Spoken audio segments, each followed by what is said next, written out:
My sleep paralysis demon is actually a pretty chill guy. My first memory of sleep paralysis happened when I was 10 years old. I remember because it was the night my parents took me to see Shrek 2 for getting good marks on my report card.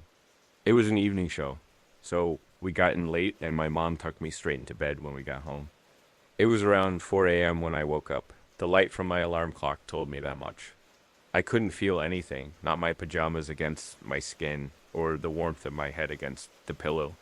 I could feel my arms and legs, but they felt heavy, as if a great weight was holding them down. I tried to call out, but I couldn't. My voice caught in my throat, my lips unable to move. I mustered a weak groan that sounded like a cross between a frog's croak and a zombie's moan, but that was it. I thought I was dead, that this is what death feels like, being awake but unable to move or tell anyone. My mind wrestled with the idea of being placed in a coffin. Unable to tell anyone I was still alive in here. Unable to move or say anything as the lid closed and they put me in the ground, still alive. My fear subsided as I felt my heart thudding in my chest in response to my near panic attack. I also became aware of my breathing, which slowed as the fear subsided. I calmed a little, thinking it was just a dream. That was when I saw him for the first time, Mr. Brown Sticklegs. He huddled in the corner of the room by my closet. His two oversized red eyes glowed in the dark of my bedroom. His face was like a porcelain mask, white, expressionless, with no mouth or nose, only those two haunting red eyes. When he stood up, his body unfolded like origami until his head reached the ceiling. His neck bent, tilting forward as his true height was greater than the height of my room. His long black torso was covered in shimmering symbols that reflected red in the light of his glowing eyes. He stood on two spindly thin legs that disappeared into the shadows of the room. He made no noise as he moved, seeming to glide as he hovered closer to my bed. His long thin arms reached down to me as I moaned through paralyzed lips.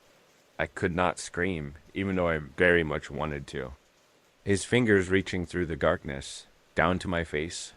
Two pointed fingers touched against my eyelids, pushing them closed. I remember his fingertips feeling cool, but not cold. Even though the ends of his fingertips looked sharp, his touch was gentle. "Do not struggle, little one. Sleep, sleep," he said. His voice was so deep I could feel it in my chest when he spoke. I did as instructed, convincing myself that it indeed was a dream. Even if it wasn't, the back of my eyelids was more reassuring than looking into those piercing red eyes and his vacant mask of a face. I closed my eyes, wanting it to be a dream, willing it to be a dream. I woke up the next morning, thankfully able to move, walk, and talk. I explained what I saw to my parents, who both agreed that it was a dream. My mom tried floating the idea that something from Shrek 2 scared me, but neither my dad or I bought it. For confirmation, Gad asked that I draw a picture of what I saw for them. As I was drawing, I ran out of black crayon and had to finish his legs with the next darkest color in my crayon box. "Hey there, Mr. Brown Sticklegs," my dad said as I handed him the drawing. "You leave my daughter alone now? You hear?" This is how my sleep paralysis demon ended up with the name Mr. Brown Sticklegs. Giving him a silly name helped take some of the edge off of going to bed the following night. My dad even did a sweep of the room, calling out for him. "Here, Mr. Brown Sticklegs," he said, whistling as if he were calling a dog. It made me giggle, and the whole episode felt more fun than scary. But once they tucked me in and turned off the light, I felt the dread creeping back in. Darkness hits harder when you expect to find something lurking in the shadows. I don't know how long I searched, but I eventually fell asleep. In the weeks following, I searched for Mr. Brown Sticklegs every night as I fell asleep. Even when I went to sleepovers, I would do a cursory check in case he tagged along to a friend's house. As time passed, my searches became less frequent. It was a couple months later, the night before my first day of 5th grade, when I woke up to Mr. Brown Sticklegs straddled over my bed, his empty plate of a face inches from my own. A scream stuck in my throat, coming out sounding like a gush of air releasing from a pool float. "Hush, child," he said. His voice was deep, echoless. I didn't know how he spoke without a mouth, but I heard him nonetheless. I saw that he held a piece of paper in his thin fingers, crumpled on the edges and torn. He held it up to show me ... On the page was a pink blob with blue dots for eyes and a droll red smile and stick lines for legs and arms. It was lying on a blue rectangle. I found the picture you drew of me. So, I drew a picture of you, he said. Do you like it? I tried nodding, but I couldn't move. I tried answering, but all that came out was the same dry croaking sound. Will you draw another one for me? I so liked the first one. You gave me pants. I look good in pants. Again, I was unable to respond or move to give him an answer.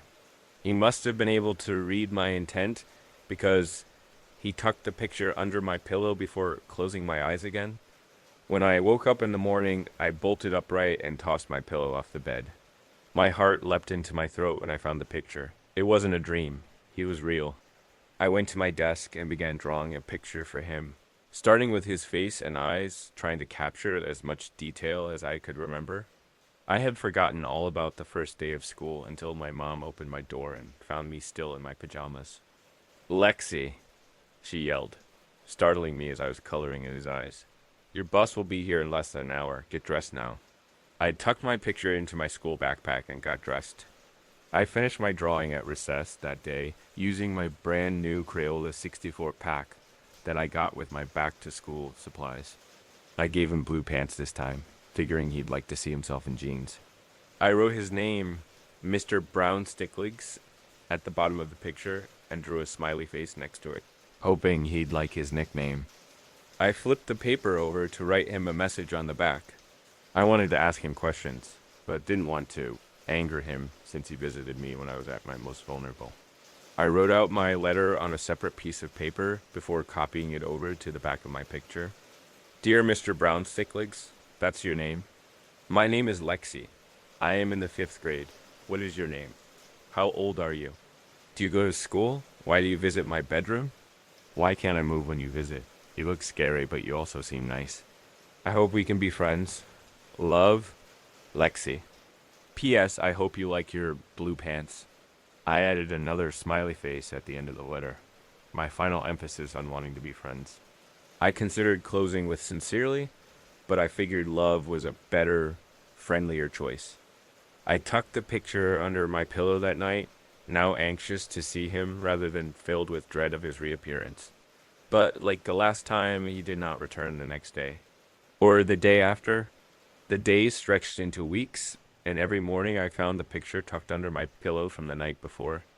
It wasn't until Thanksgiving break that I saw him again. My eyes opened as the morning sun poked through the blinds in my bedroom.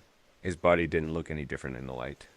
In fact, his black skin seemed darker, absorbing the sun's rays without giving anything back. His eyes seemed wider than before. If he had a mouth, I would have figured he was smiling. In his slender fingers was the picture I drew for him. Hello, Lexi, he said. Thank you for the picture. I do look good in blue pants. I wanted to smile, but, sleep paralysis. He flipped the picture over to the side with my letter. I will answer your questions the best I can. I do not have a name, not one you could ever pronounce, but I am happy for you to call me Mr. Brown Sticklegs. As for my age, I exist outside of the construct of time. Therefore, I am ageless. I do not go to school, nor do I know what school is. Why do I visit you? I visit to feed on the energy of your soul. My breath quickened as a mute groan exited my teeth. I wanted to wanted to get away from him, but I was pinned down, unable to move. He sensed my uneasiness and tried to calm me by patting my forehead. Let me explain. Have you been to the ocean? It appears vast, almost limitless, as you stare out into the blue water with no visible land on the other side. In my mind, I was standing on a beach. I felt the salty ocean breeze against my face as I looked out over the massive body of water. The waves crashed at my feet. I felt the rush of water over them, followed by the trickle of sand and pebbles as the water drew back. Your soul is like an ocean, child. Vast, limitless, undefinable by words to your understanding. I take only a tiny sip, a single glass of water from a vast ocean. I am not one who could consume an entire ocean. Dark clouds formed over the water as I stared at the white-capped waves. The clouds unleashed a heavy downpour, turning the horizon gray as rain fell from the sky over the ocean. Just as the rain falls over the ocean, your soul can replenish itself by more than I could ever consume, not even in 1,000 of your years. Does that make you feel better? On the beach in my mind's vision, I nodded. In my bedroom, he nodded back at me. Good. As for your last question, why you cannot move, we are meeting at a point outside of your time, where your world and mind touch. Your physical body cannot move here, but if you persist, you can learn to speak to me with your mind, and I will answer your questions in exchange for your drawings. You can draw pictures of whatever you like. I want to know more of your world. In my mind, I nodded again. This knowledge is a gift, so we can understand one another more. I am not one who would hurt you. He pressed his fingertips to my eyelids again, closing them. In my mind's eye, I was still on the beach, but the sun was setting, and no stars were visible through the rain. I drifted back to sleep to the sound of falling rain. The next morning, I asked my parents for a sketchbook and colored pencils. They tried to hold me off until Christmas, but since I spent most of my afternoons and weekends drawing pictures up in my room, Dad let me open one of my gifts a week early. A Strathmore sketchbook with 100 pages with a 50-pack of Crayola-colored pencils. I started by drawing the rest of my family, Mom, Dad, my little brother Tommy, our cat Libby, and even though he had died, our dog Pancakes. Next I drew our house, then our car, then my school. I kept drawing anything I could think of, trees, birds, insects, until my sketchbook was full. I used my allowance to purchase more books so I could keep drawing. I honed my craft, redoing my earlier drawings in greater detail. My thoughts considered his wording. I am not one who could consume an entire ocean. I wanted to ask him if there were those who could, but I wasn't sure if I wanted to know such things. Mr. Brown Sticklegs didn't return until my freshman year of high school. To him, it wasn't like any time had passed.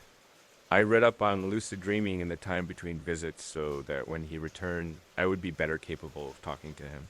He held my book in his hands, flipping through my drawings, doting over the increased refinement of my drawing skills.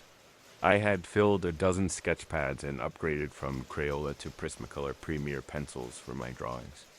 His biggest surprise was when, after he complimented my drawings, I spoke to him. Thank you, I said, seeing the words in my mind as I spoke them aloud. If he had a surprised expression, his eyes showed it. You have been very busy, child, he said. Do you have any questions you would like to ask? I hesitated, but finally formed the words in my mind. Are there creatures who can consume an entire ocean? He didn't respond right away, which made me think I had not asked properly. As I asked him a second time, he put a finger to my lips as if to shush me.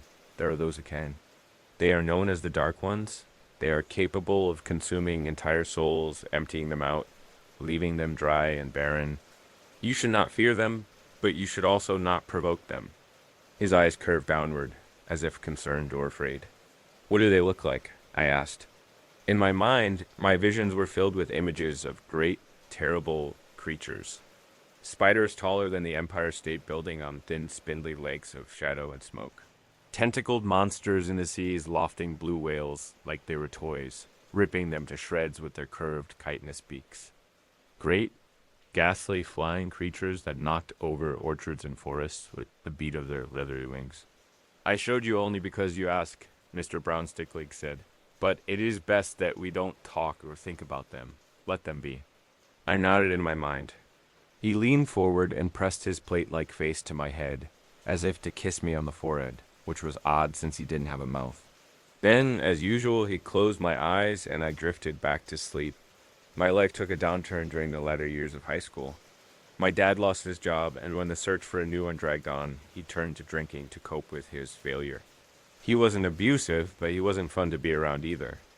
In the months following, my parents would hush their arguing when I entered the room, greeting me with smiles as if nothing were wrong. That lasted until the day I came home from school, to them fighting over a foreclosure notice from the bank. We moved out over a weekend from our home in the suburbs to an apartment on the other side of town. I internalized my feelings during that time. I withdrew from my friends and school activities besides the art club. the only one we could still afford. I saw my friends driving to school and hanging out while I rode the bus, too poor and too far out of the way to join in. My taste began to change as well. Out was the bubblegum pop of Katy Perry, Kiha, and Taylor Swift. Instead, I listened to Pierce the Veil, Sleeping with Sirens, and Bring Me the Horizon. My clothes and makeup became darker, more black t-shirts and skirts with black eyeliner and black fingernail polish. Mom called it my goth phase, not that she understood. My drawings became darker too. I moved from colored pencils to charcoal, drawing skulls and gothic-looking cemeteries as my passion for drawing animals and flowers waned. I also drew the dark ones, in great detail, exactly how I remembered them in my mind's eye. Mr. Brownsticklegs visited me again a month after we moved into the apartment. He looked more at home in my room of blacklight posters and death metal bands than he did in my previous room. His eyes were dim, not the vibrant red as they were before. He stared at me as I lay in bed, unable to move. He moved inches from my face as I heard his words in my mind. Your soul tastes different now? He didn't speak of my drawings. I worried that he might, especially since I had been drawing the dark ones. Not only drawing them, but thinking about them and what type of damage they could do if they were to wake. He seemed sad for me, although reading his expression was difficult with no face. He patted my forehead like before, but didn't close my eyes before leaving as he used to. My life continued spiraling path like a bottle rocket with a broken stick. My parents didn't talk outside of short conversations about which bills to pay and which ones to ignore. Each night, Dad disappeared into a bottle while Mom disappeared online to chat with a male Facebook friend she knew from high school. The thing about rock bottom is that it's often a disguise for a trapdoor that drops you to an even lower depth than you thought possible. The first bottom came when my father died. Drove off the road into a gravel pit late at night with an empty bottle of bourbon in the passenger seat. I cried, but it felt hollow. I felt hollow.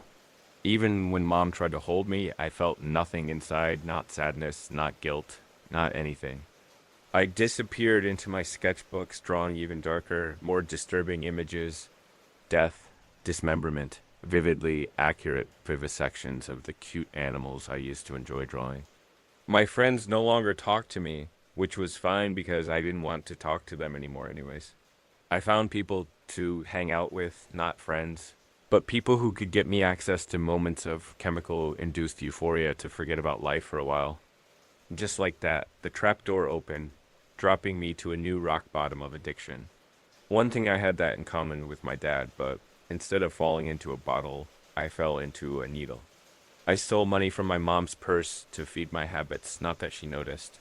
She was busy with our old Facebook friend who had moved from online acquaintance to nightly sleepover companion. When the time came to begin my senior year, I didn't bother going back.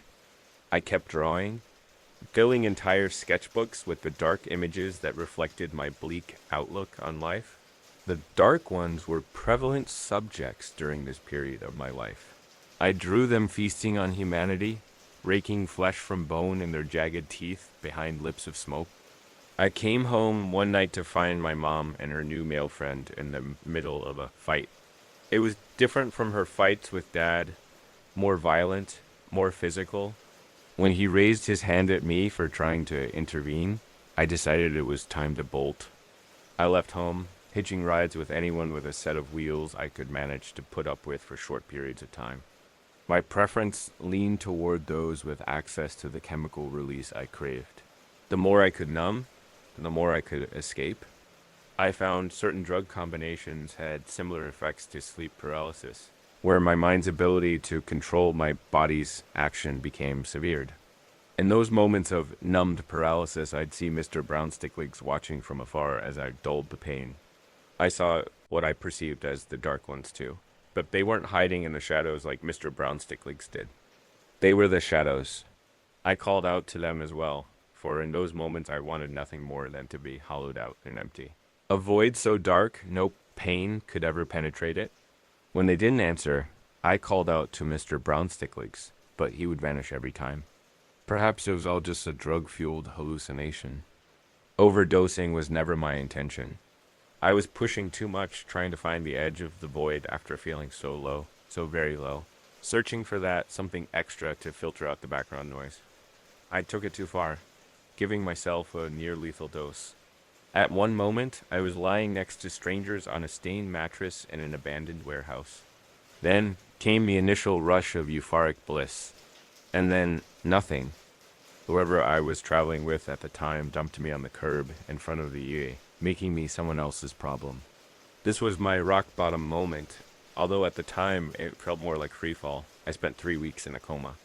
I was aware of my surroundings and could hear the doctors and nurses as they checked my vitals and tended to my cleanliness and upkeep. But I couldn't move or speak. At the end of my 3rd week in the ICU on an incubator, I looked up to find Mr. Brownsticklegs hovering over me, his round red eyes peering through the darkness. "What have you done to yourself, child?" His voice spoke inside my mind. In my mind, I was beside him, standing in the middle of a vast salt-flat desert. The ground was cracked and dry in a hexagonal pattern that stretched in all directions. "This is your soul now. There is nothing left to drink." I heard my beep of my heart rate monitor back in my hospital room speed up as fear entered my mind. I called out to the Dark Ones. I said, I asked for them to come. They emptied me out, emptied my soul. "No, my child, you did this. You have not replenished. You have only consumed. And now, nothing remains." I dropped to my knees in the middle of the salt as I felt a rumbling deep inside the hollow pit of my stomach. I leaned forward onto my arms, but they were no longer my arms. They were pitch black and empty. I could feel them, but when I looked at them, they were empty voids of smoke and shadow. I stood up on my legs, but they were no longer my legs. The darkness swirled up my torso and down my arms. The emptiness inside me consumed my entire body until only my head remained. What's happening to me? I heard a snap as my arms and legs split, forming 8 black, spindly thin legs. I collapsed onto them, unable to support myself. Mr. Brownsticklegs glided down in front of my face, his eyes inches from my own. "As I told you, child, only the Dark Ones have the ability to consume an entire ocean of a soul. That is your fate. That is what you will become." Back in the room, my heart rate monitor crashed to a flat line. I felt the cold darkness swirl up my neck to my head as the void consumed me. I was aware of the nurses and doctors huddled around my body, prepping the crash cart, but all I felt was the cold consuming what was left of me. ... "Help me," I uttered. "Please." My physical body jolted from the electric paddles, but I felt nothing, only the cold darkness. A needle injected into my foreline as they recharged for another burst of electricity. Still, I felt nothing. Only cold, only darkness, only the vast emptiness of the void. Mr. Brownsticklegs tilted his head as he stared through his unblinking red eyes. He leaned forward, pressing his plate-like face to my forehead. I felt a vibration against my skin, followed by the tingling sensation of heat returning. The darkness receded back down my arms and legs. As he pulled back, the red in his eyes had diminished. A gift for the girl who gave me pants. A tear formed in my eye. It rolled down my cheek and then fell onto the parched landscape below. Before I could say anything, an electronic jolt coursed through my body, pulling me away from the salt-flat expanse and back to my hospital room. The sinus rhythm of my heart rate monitor returned to normal. I felt the cool gel of the defibrillator paddles against my chest. I remember squeezing the hand of one of the attending nurses, who smiled down at me. "Look who's awake." I cried, but it was different than before. I felt the pain I had long been avoiding, but I felt something else as well. I felt grateful, and I felt a sense of hope I hadn't known in a long time. It was a long road back from the darkness, but the thing about the road to recovery is that, like a road, it leads to a destination. After years of listless drifting towards the void, having a destination was an important first step in finding self-love. I reconnected with my mother, who was struggling with her own form of the darkness. We leaned on one another, talking and going to therapy, as we worked through the issues that drove us apart. After my release from the hospital, I moved back home with her Facebook friend long gone. I got my GED and used my many sketchbooks as a portfolio to get an apprenticeship at a tattoo parlor. I've been clean for 4 years now, and it feels good to smile again. Granted, I still prefer Pierce the Veil to anything from Katy Perry's catalog. And my tattoos and jewelry have more skulls than fluffy bunnies, but that's all on the surface. I no longer crave the darkness to consume me. I often think about the vision with Mr. Brown Sticklegs on the salt flats that night in the hospital. I had not seen him since that night, and I often wonder about the state of my soul since that day. Has it replenished, or is it still the dried up barren wasteland that he took me to on the night? Last night, around 3 in the morning, I finally got my answer. I woke up with a heaviness on my chest, arms, and legs. At first, I felt the grips of fear grabbing hold, much like the first time I experienced it. But then, in the dark corner of my room, I saw glowing red eyes staring back at me from the shadows. In spite of my sleep paralysis, couldn't help but smile when I heard his voice call out to me, "Child, your soul tastes much better now."